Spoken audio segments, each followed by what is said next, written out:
Assalamualaikum warahmatullahi wabarakatuh. Perkenalkan, nama saya Muhammad Haikal Pekutungan, Program Studi Manajemen Pendidikan Islam. Saya dari kampus Institut Agama Islam Negeri Sultan Amai Gorontalo. Baik, di sini saya akan membawa materi tentang epistemologi, ditulis oleh idscribi.com. Ada 3 yang ingin saya bahas di sini tentang 1. Pengertian epistemologi, 2. Objek dan tujuan epistemologi, 3. Aliran epistemologi. Baik, 1. Pengertian epistemologi atau filsafat ilmu adalah sistematik mengenai pengetahuan. Epistemologi merupakan salah satu objek kajian dalam filsafat. Dalam pengembangannya menunjukkan bahwa epistemologi secara langsung berhubungan secara radikal atau mendalam dengan diri dan kehidupan manusia. Pokok kajian epistemologi akan sangat menonjol bila berkaitan dengan pembahasan mengenai hakikat epistemologi itu sendiri. Secara linguistik, kata epistemologi berasal dari bahasa Yunani, yaitu kata epistem dengan arti pengetahuan dan kata logos berarti teori, uraian, atau alasan. Epistemologi dapat diartikan sebagai teori tentang pengetahuan yang dalam bahasa Inggris digunakan istilah theory of knowledge. Istilah epistemologi secara etimologi diartikan sebagai teori pengetahuan yang benar, dan dalam bahasa Indonesia lazim disebut filsafat pengetahuan. Secara terminologi, epistemologi adalah teori mengenai hakikat ilmu pengetahuan atau ilmu filsafat tentang pengetahuan. Adapun tokoh-tokoh dari epistemologi. 1. Francis Bacon tahun 1210 sampai 1292.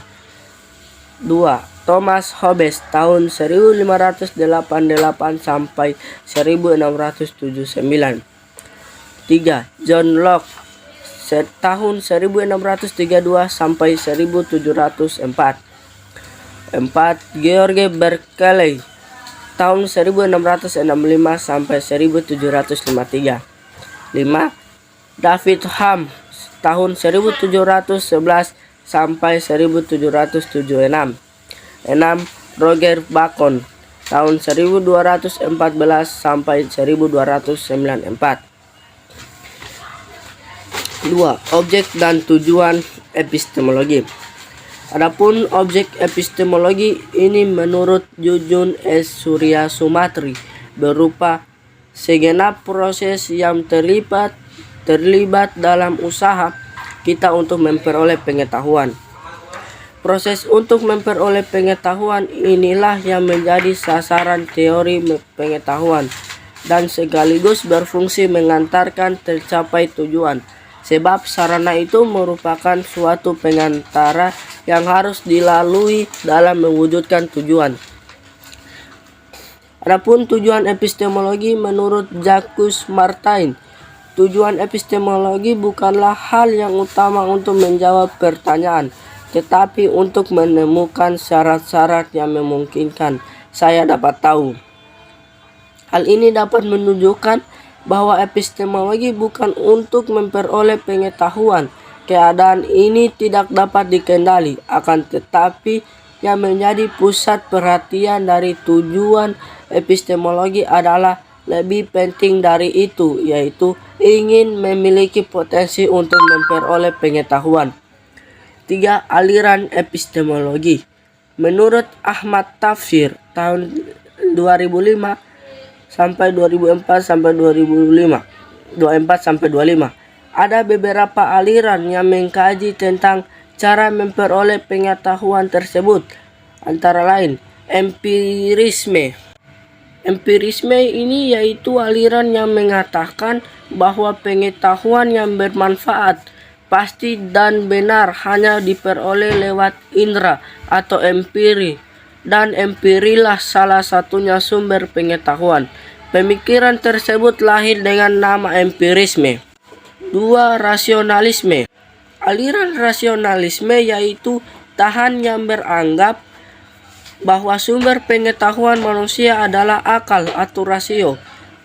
Menurut René Descartes yang mendirikan aliran rasionalisme, berpendapat bahwa sumber pengetahuan yang dapat dipercaya adalah akal.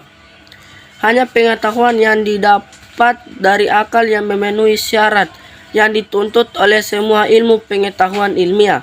Dengan akal dapat diperoleh kebenaran dengan metode deduktif, seperti yang dicontohkan dalam ilmu pasti.